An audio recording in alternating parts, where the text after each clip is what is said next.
Holy buckets. Okay.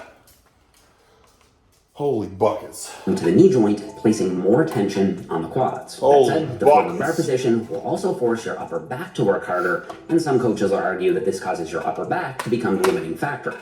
I don't fully agree. Unless you're going super heavy, you really should be able to keep your elbows up, and you should be able to get your quads.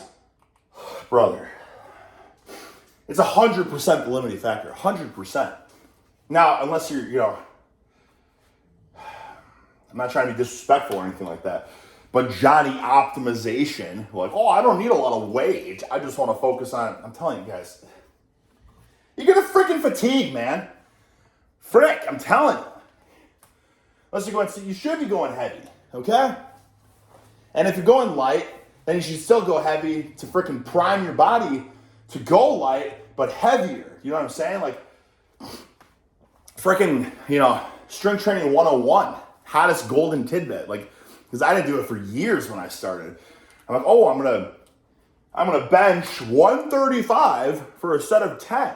So what I would do is like, put 135 on, do it for a set of 10. No, if I was gonna do 135 for a set of 10, what I should have, I'm talking about when I'm a freaking prepubescent boy, by the way, 135. Don't get it freaking twisted. But I should have gone up to like 185 or something for a single or something like that, and then dropped down. And instead of doing 135 for 10, now my body is more freaking primed up, so I could probably hit, honestly, 140, maybe even 145 for 10. Do you know what I'm saying? Like, that's literally how that works. Once you go heavy, you can hit that same light set of 10 for more weight. You know what I mean? So yes, like with this, same thing. He's got freaking 135 on. It's like, unless you're going super, but brother, then put a freaking real weight on and show how it's not gonna, how your upper body's not gonna be the limiting factor, because I can promise you it will be. Like, yes, 135 on. you could hold it like this and squat with 135. You know what I'm saying? Put a real weight on, Jeff. You said you're freaking, I've seen so many Jeff videos now. He said his max is what, like 501 on the squat? Okay, so that means that you could probably squat at least 365 in the front squat position, which means that for a working high rep set of front squats, you should have at least 225 on. So let's see it and say if your back fatigues or not, Close to failure without your back giving out first. Now, front squats will lose a few points in the feels good department for some of you, but remember that for bodybuilding, you can use the 2-finger grip, the crossed arm grip. All right, guys, I will speak from experience right now. This feels horrible, okay? This looks fancy and it looks like a hot golden tidbit trick. And trust, I've tried it many times, like, oh, this is a technique that a lot of people do. This feels like shit. This is the best to do it in this position. This requires tremendous freaking triceps, lat, wrist mobility. So unless you're a freaking yoga mastermind and if you have zero muscle mass, you probably ain't doing this position unless you are like an Olympic weightlifter and work on this position every day. Yeah, cross-armed all day. But I'm telling you. Or the strapped grip, whatever feels best. From there, just focus on keeping your elbows up, squatting down between your legs, and standing back up with a tall chest. I remember when I was like, put some real weight on for your demonstrational sets, and someone commented like, it's a demonstration, you freaking idiot. It's like, yes, it's a demonstration. So demonstrate it how it would really look, okay? You don't demonstrate something with freaking the pink dumbbells because that's not a real demonstration. Yes, you can do anything. I could say, hey, this freaking standing freaking fly feels incredible. And if I had 2.5 pound dumbbells, but if I had real freaking weight on it, like, oh my God, it's not gonna snap my shoulder. You know what I'm saying? If you really want to demonstrate it with perfect form, but real freaking weight. That is a demonstration, okay? It's like in anything. Because the only sport I really know well is like competitive wrestling. You know what I'm saying? Amateur, what do people call amateur? Because I was a freaking stupid professional, but like Olympic collegiate wrestling. And when they demonstrate moves and stuff, it can look so cool if the guy's giving you zero resistance. Like, all you have to do is, flip this and duck and do that. And it's like, holy shit, that looks awesome. And then you try actually doing it, like, this is stupid. That'll never work. Same shit with the lift. Demonstrate it with a real weight so that people can actually get a realistic idea of what it's going to look like. Because I'm freaking doing 135. It's like, oh, you're going to be here, you're going to be perfectly upright. When in the real world, we all know in your front squat, you're going to have like this freaking, you know what I mean? You're going to start to round soon. Like, God, you know what I'm saying? Frick. It's 11, frick. It's just, oh. Quads a bit more. Enough people just hate doing them or find the bar position awkward, and I don't think there's enough of a tension shift to trump that. If you can do them comfortably though, I'd have no problem if you bump them up to do a safety squat bar. Problem solved. S tier. Okay, so we've covered a high bar back squat and a front squat. What about a low bar back squat? For a low bar squat, you shift the barbell down 2 or 3 inches. All right, low bar, it's all freaking low bar, man. It's all like hammies, glutes, low back, adductors, you know what I'm saying? Like, you're greatly taking the quads out of it. So, we can probably just skip this. It's going to be a B tier for sure. So it sits on your rear delts instead of your upper traps. It's going to be B tier. Reasonable depth. Low bar squats are going in A tier What as well. the frick? The hack squat is a long time bodybuilding. That's hilarious though, because honestly, in my opinion, a freaking low bar back squat, it's almost like doing a deadlift. You know what I'm saying? Like you're in this hinge position. Like, I mean, I'm not gonna knock it. What's the difference between an A and a B? I'm just saying, like, you're really taking your quads out of it. That's my experience. Never once did I do a low, like max on a low bar squat and be sore the next day in my quads. It's always like my arse more than anything, in all honesty. Get a huge, voluptuous arse. Staple, and it ticks all the same boxes as the barbell squat, plus it has a few extra benefits. You can generally get your sets done a bit faster because there's less setup. You'll be a bit more locked in, meaning less stabilization work and potentially more direct quad tension. And you can play with your foot position to find a comfortable spot without worrying about your balance. I mean, you can't really refute this. I mean, what, 8? Contrary to popular belief. I'm gonna say, yeah, it's gonna be a good quad exercise. I'm telling you, if you ever have the option of doing a bar over a machine, I'm telling you, unless you're, Johnny Olympia, like, you should probably always pick the bar. And obviously, I'm biased because I want strength, athleticism, functionality. Whereas a lot of this stuff, you're just, it's just Johnny bodybuilder, you know what I'm saying? Which I know is what we're talking about here. But I just feel like, yes, you might hit your quads to the same regard as a squat, but I feel like the beautiful thing about the squat versus the hack squat is the squat's giving you the freaking stabilization, it's giving you all the core strengthening, it's giving you all of that, just better functionality. And I know it's, people are like, oh, functional is such a 2010 buzzword. No, it's freaking real, guys, because listen, it's all a chain reaction. That's what people got to understand. There's so many freaking philosophies that have really, sparked my brain that people are looking at training so black and white. Like, this is quads, this is leg day, this is freaking chest day. It's like, no, guys.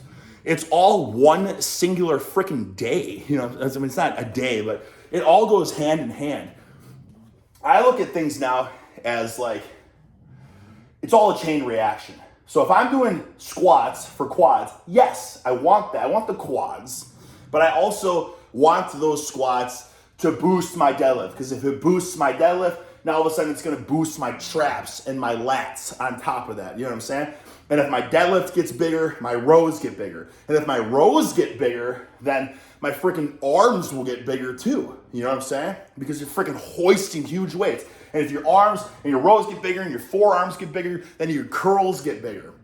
You know what I'm saying? And if your curls get bigger, now all of a sudden your rows might get a little bigger. Now all of a sudden if your rows get a little bit bigger, your deadlift might get a bit bigger. And if your deadlift gets a bit bigger, then your squat gets a bit bigger. You know what I'm saying? Like, it's a chain reaction.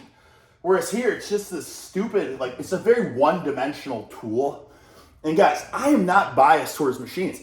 I went through a phase where I had 12 machines in my basement, and I really freaking, I'm going to do nothing but these machines for a while and see how they carry over. If I do 20 plates on the hammer strength row, how big will my deadlift get? And usually, when doing these machines, you'll get stronger at the machine, but nothing else. It's very one-dimensional. So the more you do hack squats and the hack squat for the most part, the bigger your hack squat's going to get, but it doesn't really carry over to your squat. You get what I'm saying? And if it doesn't carry over to your squat, it doesn't really carry over to your deadlift that much. And if it doesn't carry over to your deadlift that much, it's not going to carry over to your rows that much. You get what I'm saying? It's a chain reaction. Science shows that on average, free weights and machines can both build muscle roughly equally as long as you're pushing your sets. So, okay, so you can look at that argument for both things. Well, the free weights and machines build muscle equally, great, but the free weights are going to build the strength better. So if they're both building muscle equally, I'm going to do the one that's going to build the muscle at the same level as the machines, but builds the strength more. Do you get what I'm saying? There's just all benefits with the free weights. The benefit with the machines is, well, it can build muscle equally with the free weight. That's it, but it's not building the strength the same. I want the freaking muscle and the strength. Carter, this is truly a brilliant quad builder, and it's obviously going in S tier. Hey, frick. Let's mute this so I can make my point. I don't have a qualm or whatever with putting that, what the frick, man, play it. With putting that in an S tier per se. I mean, whatever, I gave you my thoughts.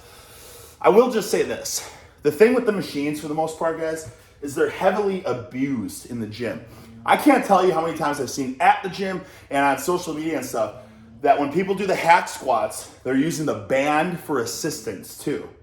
So you're basically taking out the hardest part of the lift so you can load up that sucker, okay? And it's not gonna have the same effect. I thought the whole point of like this and this new wave of training that everyone's in is the stretch, you know what I'm saying? The stretch mediated effect, the hypertrophic effect of the freaking resistance in the long range stretched position. But then everyone using that machine, they have this philosophy, oh, I can get that big range of motion on the machine.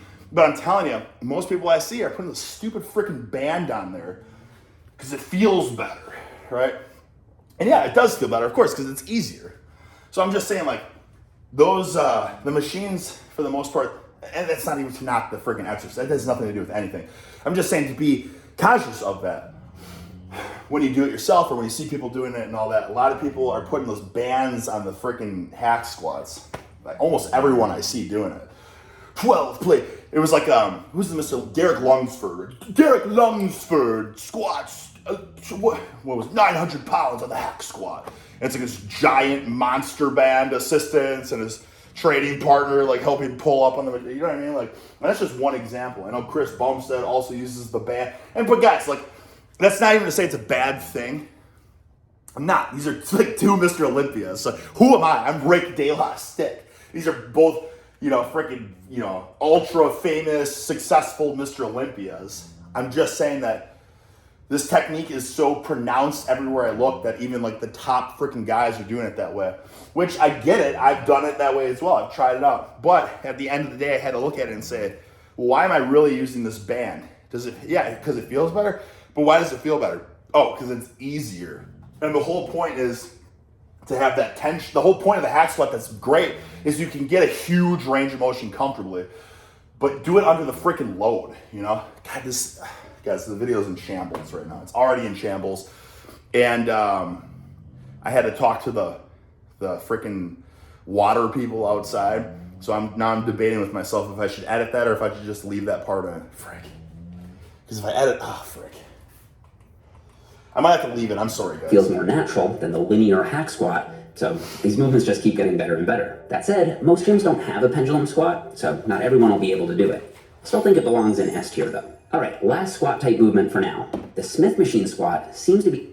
Brother, that's S tier? I mean, I get it. Like, I've used that machine before too. It's hard. You feel it a lot in your quads. I don't know if I would say it's S tier. It's a machine. I don't think any machine can be S tier. Because like he was saying, free weights and machines on a study have been proven to build muscle equally as effectively. So like, I just feel like if a free weight and a machine can both build a muscle equally, why not go with the one that has the better strength carryover? But I guess because it's safer and I guess it feels better for some people. I don't know, man. I'm not gonna really refute it. It's a doozy of a machine. I just feel like we're living in a day and age of the rise of the machines. This is freaking Terminator, you know what I'm saying? The machines are taking over. Everyone's only using the machines. I go to a new Crunch Fitness that has 17 squat racks, and I've at the most only seen 2 of them being used ever. Meanwhile, all the leg machines are constantly in use. It's like people are choosing the machines over the free weights, and what did I always say before? You should probably see what everyone's doing and then do the opposite. Because why are they doing it? Most people are going to take the easy way out. It's just the truth. You know, they're going to do what's easy and feels good. But if we're trying to build behemoth muscle mass, that's not easy to do. If it was easy to do, a lot of people would be thick, jacked, succulent, succulent. That was stacked and succulent together. You know what I'm saying? Like nobody does 20 rep squats. You know what I'm saying? Because they're freaking brutal. But everyone will do the pendulum squat. A bit more accepted now than it was 4 or 5 years ago, especially as more top bodybuilders grab. Hilarious. Yeah, it's true. It is more accepted now. Now it's all the rage. I feel like every gym now has like 8 Smith machines and they're always being used. And again, like I said, the racks are always open. So why? Why is it so much more accepted now? Is it because this lifting community has come together and be like, I know we used to all make fun of these machines and they get people hurt and they, you know what I mean? They're not good. They have no carryover to real world strength and athleticism. But let's all come together and say that this is actually optimal for peak hypertrophy because nobody cares about strength or athleticism or functionality anymore. We all just want to have big muscles that are all show and no go. All right, that's the conclusion we've come to now. Take to it. I think the best thing about the Smith machine is that you can actually push your quads close to or to failure without that same fear of falling over or needing to dump the bar. And other than potentially... Who the frick has a fear of falling over when they're squatting? If you have a fear of falling over, you need to squat more and develop the freaking coordination to squat. Nobody's be falling over when they're squatting. Now, failing, yes. But guys, that's the beauty of a freaking power rack or a squat rack. They have, you know what I mean? Like, and it's crazy how many clips you see online of people squatting without using the safeties. And then there's all these footage, videos of people getting injured and shit. And what's the one thing it all has in common? People don't use the safeties. It's the dumbest shit. It's like so symbolic of what Darwinism or something. Like, you know, the fittest survive and the dumb ones weed themselves up.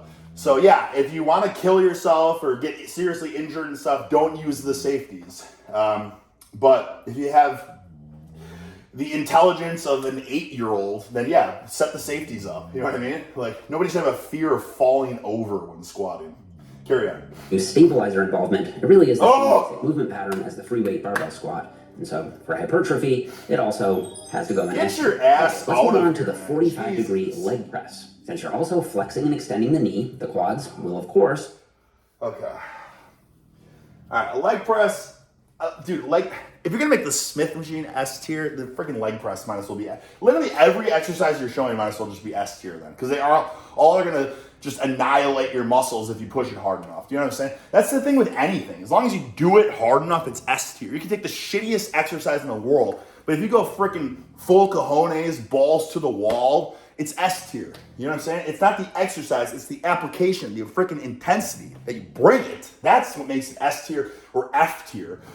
You can do the best exercise in the world, but if you have no freaking gusto and no desire to better yourself or to push it, then it's a shit tier exercise. Receive high tension. However, I do find that a lot of leg presses don't allow me to get as deep as I can get on a squat. Again, as far as Brother, that has nothing to do with the machine. That has to do with your height. And that's not to say, dude, I can do a leg press and have my freaking knees behind my head. Zero. What? That's the thing about that makes the leg press like dangerous to some people is they get so deep they like freaking pop their back. That is specific to you, Jeff. That is not representative at all of the actual exercise. Hypertrophy is concerned, the deeper you can get, the better. So if you're not able to get your calves to your glutes, you might not be getting as much out of a leg press as you would out of a deep squat. What? You just freaking shift your feet around then. The lower your, dude, you could put your feet so low that you get your heels up your arsehole. You know what I'm saying? Like there's zero leg press machine that you can't get deep on. Outside of that though, all they're talking, I mean, yeah, if you have a narrow stance and your foot position's high, then yes, you're gonna freaking, your quads are gonna hit your stomach and that's gonna limit you, but like, there's a giant foot plate. Leg presses do generally feel good, and they are good for overload. I'm gonna put them. How the frick is this? The horizontal leg press is man? Worse in my opinion. And I'm not even like, listen, it's A tier, it's still good, but like, you have a pendulum squat being S tier, but then a leg press, the most classic freaking bodybuilder. And listen, I know we're talking about real world application and strength and cardio and all that, but like, okay, let's just call it like it is. The leg press is like the most quintessential classic bodybuilding leg exercise there is. Because they almost always have even more limited range of motion. So it'll be harder to get high tension in the deep stretch. And once you're like, dude, it's not. You just see your freaking foot position, put the balls of your feet right here, and all of a sudden you're gonna have your freaking ankles touching your ass. Get decently strong, they'll probably max out the machine, which means I will agree on that. These are all very easy to max out. So yes, if anything, that one point he made, moot. Okay, absolute moot. But this I agree with. You can max these suckers out after a couple of years of training. Overload is going to be more limited for intermediate. But then you can just do single leg, and all of a sudden, and these have a different application. Like you could freaking do single leg explosive, jump, catch the other. You can do a lot of cool things with this. It's just a different application. So again, they call me Mr. Spice, and that's because it ain't black or white. You know what I'm saying? Like you can make this S tier if you want. I think that's the theme of this video. You can make anything S tier with enough freaking intelligence and desire. To advanced lifters. The horizontal leg press is going in C tier. The lunge is a better glute builder than it is a quad builder, in my experience. Get your ass out of here, dude. Get your freaking ass out of here. If this is an S tier, I don't. Even though it will grow both. You get some stretch and some tension on the quads. If you rank this shit higher than the dumbbell, they brother, do feel good. Holy If you're doing them right, you should feel your glutes more than your quads. You can get the... Brother, it depends on how you step. If you take a wide step, you're going to feel it more in your glutes and your hands. If you take a very narrow step and just are conscious of your back leg and how you're weighting the freaking one leg versus the other, I mean, this shit is like the quintessential. Let me tell you something real fast here. I had patellar tendon surgery, and one of the hardest things for me was lunges. Why is that? Because the stress it put on the tendon. Now, why did it put so much stress on the tendon? Because it put so much stress on the quad versus doing the leg presses and all that horse crap. Like this took me a year to be able to do comfortably after surgery because of the freaking stress right here. Quads more involved by taking more shallow steps, and there's nothing wrong with that. But I think they're best utilized and best thought of as a glute builder. As a quad exercise, they're going in B tier, but I'd say they'd probably be... Brother, what the frick? I mean, come on, dude, this is a quintessential classic. Like, this is going to make you just horse cock strong. But I don't care about strength. I want to be all show and no go. You're going to have, like, this fucking thing. I'm sorry, excuse my language. This thing versus a lunge. Oh, this is what's wrong with society.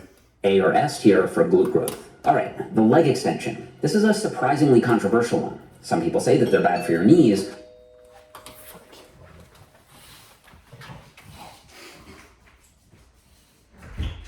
Ew.